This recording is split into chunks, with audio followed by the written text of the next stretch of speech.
Ayun. Ibebenta ko raw ba yung unit na galing na ginamit doon sa Boss Ironman?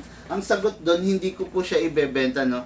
Kasi ano siya sa akin, memorable siya sa akin, no? So, iyan yung ano kasi, iyan yung parang ano ko, memorable machine ko, no? Yung unit na yon ginamit ko during the Boss Ironman. Siya, isa siya sa mga nagiging ano ko, yung stress is na divert ko into a ano ba sabihin to, imbis na ma-stress ako, so ginamit ko siya as pang-alis ng stress para ma-boost yung mood ko at saka yung confident level ko during na that day, no? So, never ko po siyang ibebenta kasi ano dalawang beses na kasing umikot sa ano yan, sa norte, no? Dalawang beses umikot sa norte yan, kaya ano to, bakit may code? 000. Ba't nilagyan mo? Restart. Oo, alisin nyo ha. Paano to ngayon? Paano gamitin to? Alisin nyo yun ha, makakadelay sa akin yun. Paalis mo kay ate mo ha. Ayaw ko yung may code na ganun.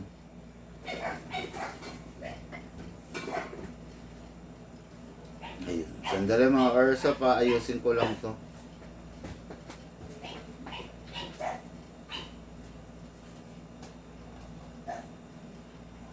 Pigman blowback. Ayun. Okay, no? So, tulad nga ng sinasabi ko, let's review and unbox today. Simulan natin yung review and unbox natin as requested by Arca Airsoft, no, from different province, no. Actually mga ka-airsoft, paano ba sabihin to? Itong mga ka-airsoft natin na to is gusto nila ng bagay na pang-alis ng stress din. Tulad ko, ako, on my part, ang pang-alis ko ng stress, yung mga other hobbies ko, like, big bikes, like mountain bikes, like bonsai, like yun, yung mga bully ko, no, yung mga dogs natin na micro exotic bully, no. Yan yung mga pang-alis ko ng stress, no. So, ito naman ang airsoft is nagagawa ng ating mga ka-airsoft na pang-alis ng stress, no? Kumbaga ito yung mga nagiging pang-alis nila ng stress during Saturday and Sunday, during pagkatapos ng isang buong linggo ng pagtatrabaho. Syempre, Saturday and Sunday kailangan mong mag-relax, kailangan mong mag-refresh, kailangan mong mag-chill, di ba? So, pwede mong gamitin to lalo na pag meron kang bakanting space, di ba? Meron kang terrace, meron kang backyard, meron kang garahe, meron kang space, no, para makapag-firing, no? Actually, itong unit natin dalawa na to is itong 5.1 natin is unit ng ka-airsoft natin. Si Mang Boy Sebastian of grabe to.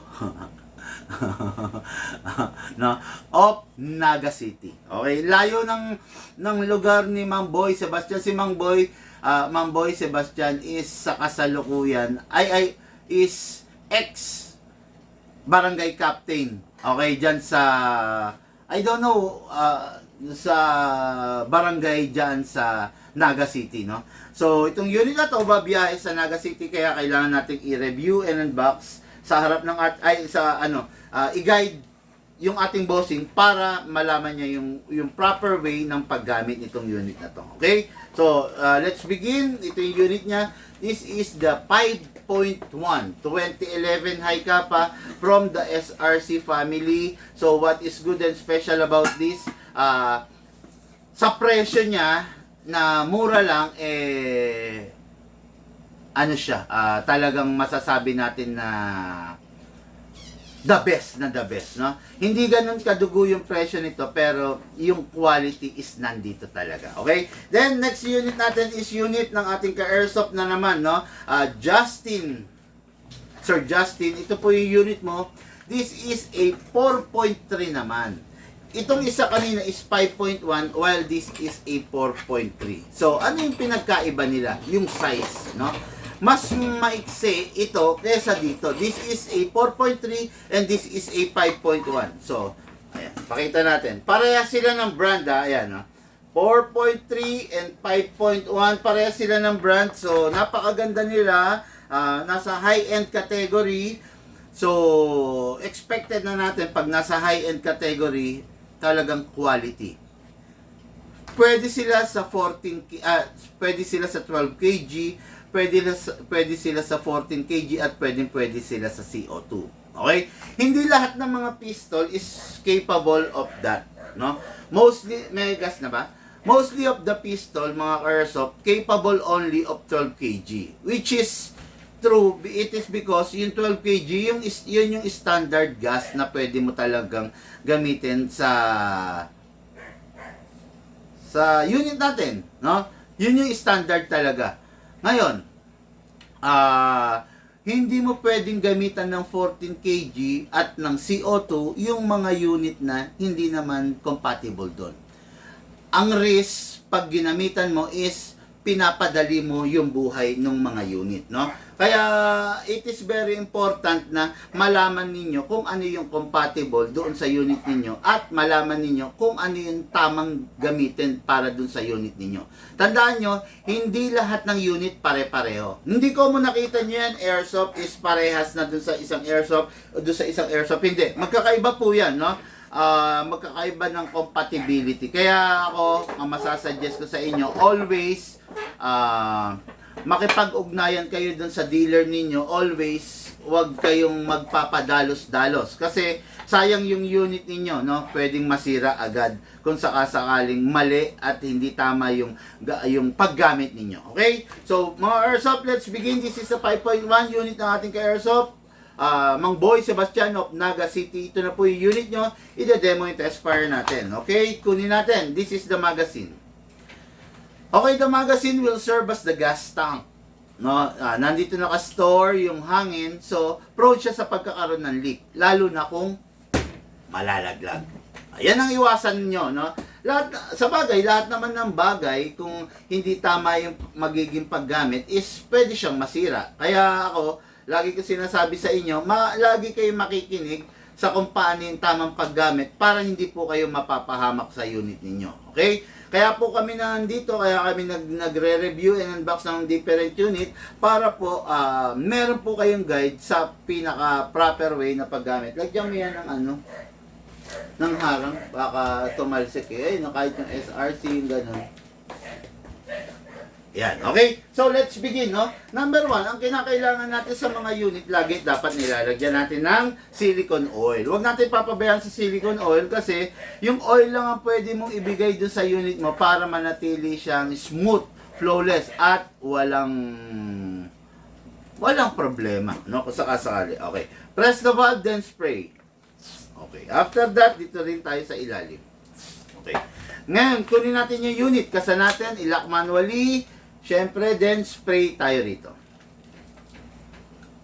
Okay? After that, spray tayo sa nozzle. Yun, okay, no? Then, okay na yan.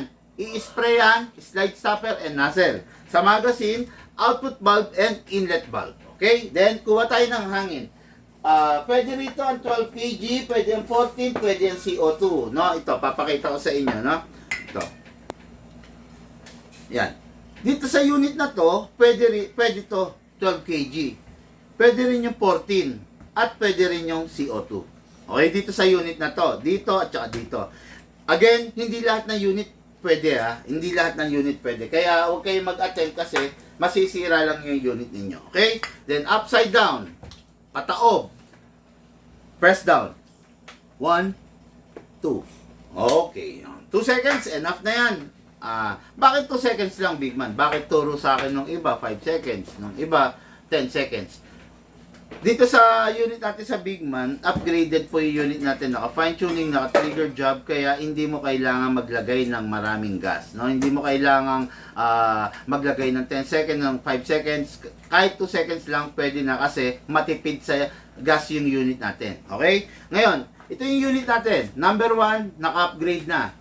Naka-fix outer barrel, naka-hop-up rubber, naka-hammer protection pad, naka-fine tuning, naka-trigger job. Ang kargang upgrade ditong unit na to, 5. Okay. Yung 5 upgrade na yan, kung ipapa-upgrade mo yan, will cost you around 7,500 to 9,000. Pero dito sa Big Man, free lang yung upgrade. Okay? Ngayon, lagyan natin to ng bala. Sa paglalagay ng bala, hatakin to pababa. Put your right thumb here. Dito ilalagay yung bala. Okay? Pump lang po using our reloader. Ayan. Mang Boy Sebastian, no, of Naga City, I do suggest, sir, mag-order ka rin ito kasi mahihirapan ka kung pa isa-isa mong ilalagay yung bala. Biruin mo, maximum rounds nito is 27. Tapos isa-isa mong ilalagay yung bala. Medyo matagal, medyo mahasel ka. Pero pag meron ka nito, mabilis lang, no? Pasok natin sa unit. Kasa. Ready to fire. Okay, firing tayo, Mang Boy. Ito po yung unit mo. Going Naga City. Firing. Uy, yari. What happened? Parang may bara.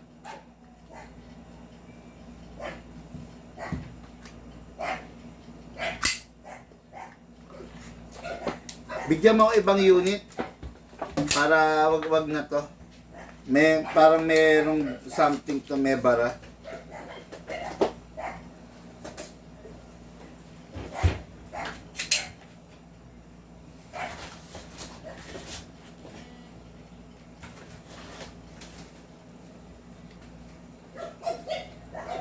Parang wala siyang hapon. Peng iba. Ayan, sige, ito na lang. No?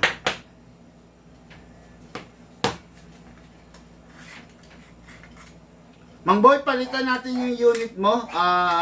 Merong problema tong isa, sumusuka ng bala, no? Sumusuka ng bala. So, papalitan ko ng same lang rin naman na unit, no? Pero yung magazine, i-box mo yan, lagay mo defective. So, ayan, ito yung unit mo. So, palitan natin ng mas bago, okay? Actually, bago rin naman yung kanina, kaya lang, syempre, hindi natin maano, baka may factory defect, di ba? Ayan. Okay. Ayan. Ayan, may gas na, no? Ngayon, lagyan ulit natin ito ng bala. Dagdagan ko kasi nag-fire na tayo, eh, no? Okay, ngayon, pasok natin ulit sa unit. Kasa. Ready to fire. Firing!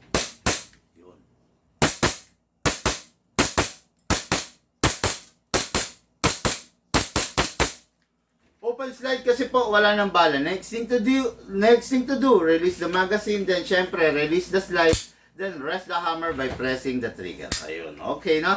Then napakaganda ng unit, syempre proper maintenance lang.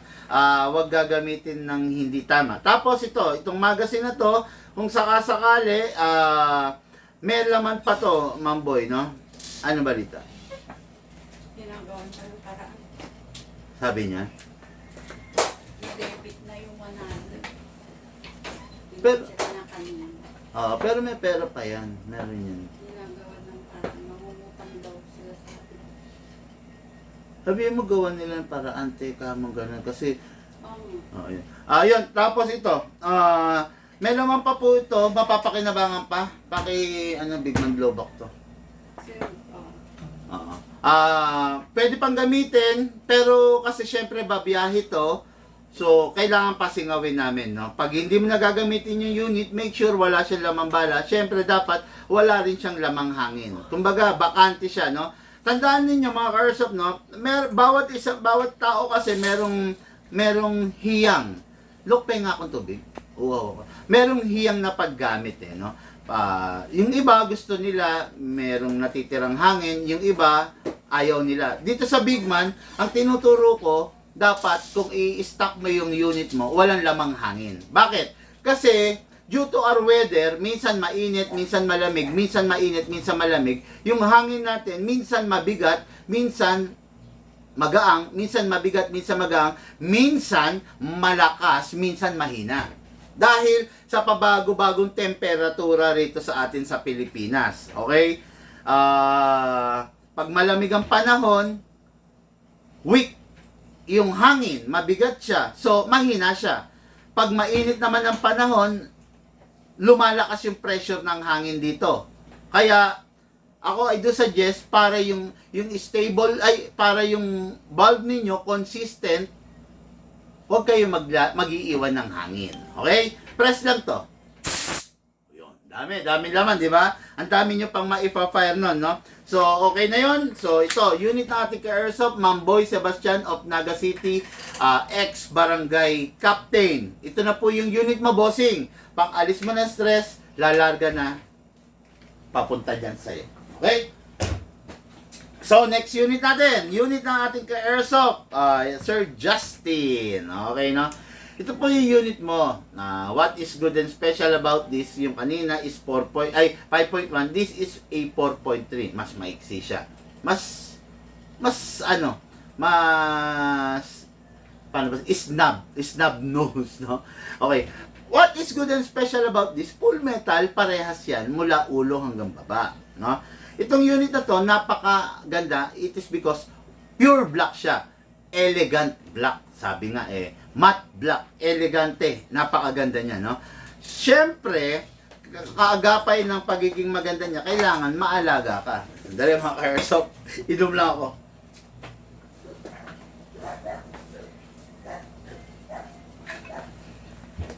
Okay. Kailangan maalaga ka.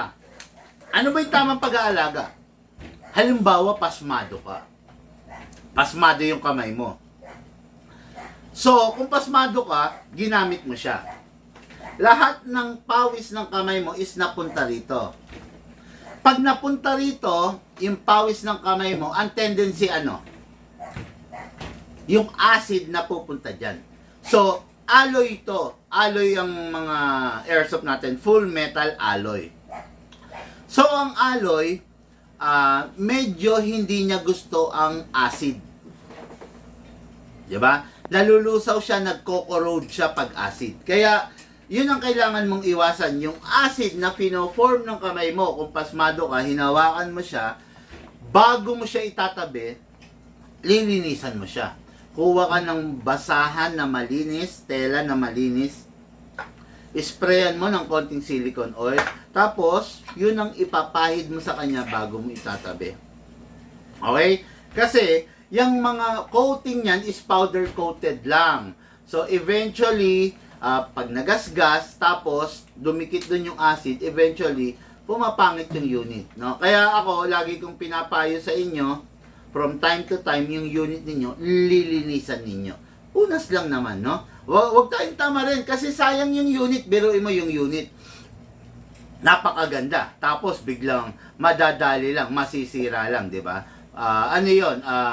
Hindi magandang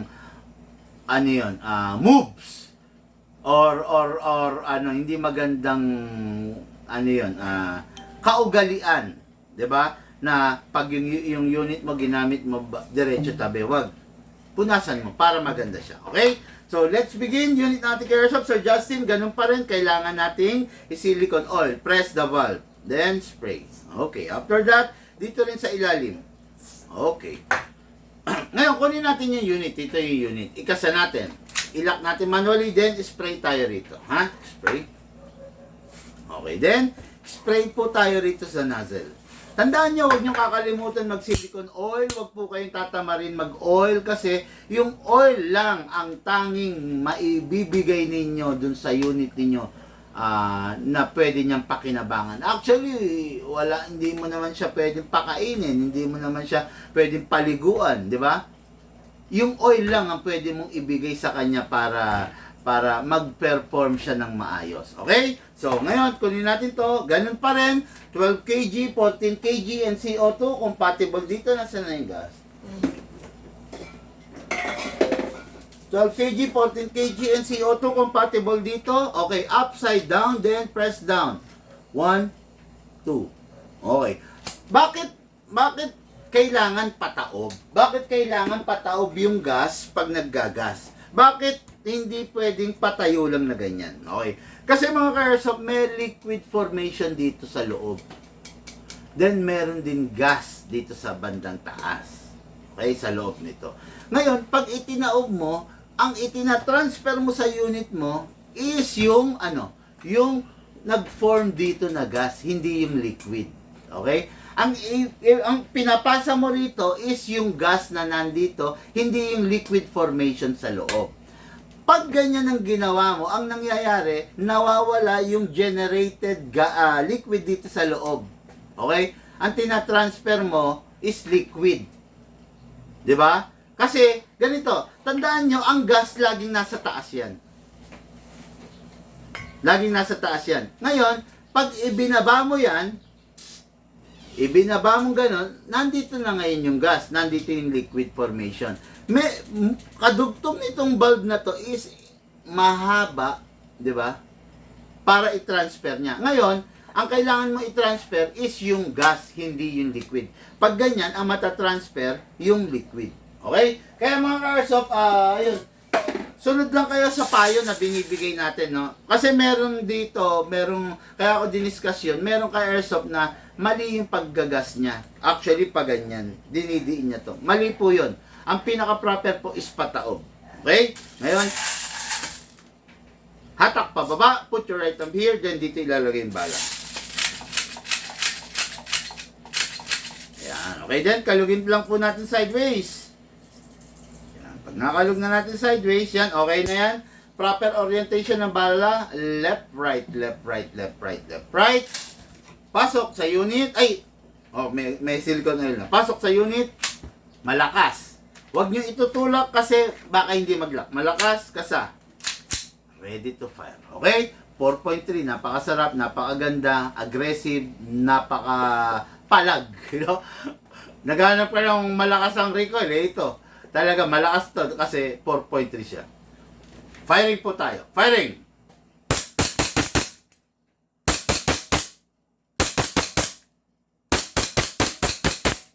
Open slide kasi wala na po siyang bala. Next thing to do, release the magazine, then release the slide. Then rest the hammer by pressing the trigger. Okay, then, tulad nga ng sinasabi ko, na pakawalan yung tirang hangin. Okay. Dami, di ba? Kaya marami-rami pa yun eh. Okay, unit natin ka-airsoft, Justin. Ito na po yung unit nyo. For packing na po. And, sorry. Ito is ipapalala move. Ang ipapapak is yung unit ni ni Mang Boy ng Naga City, no? For lala move to. Tapos, ayun, naka-ready na yung mga item natin for shipping. So, for the day. So, waiting lang po tayo sa courier. Wag po kayo mainip at makakarating rin po sigurado ang inyong item sa inyo. Okay? Mga airsoft, lahat po tayo nagmula sa iba't ibang larangan, pinagbuklod, pinag-isa, ng iisang libangan. Yun po ang paglalaro ng airsoft. Hatid po sa inyo ng inyong lingkod, Pigman. Thank you po.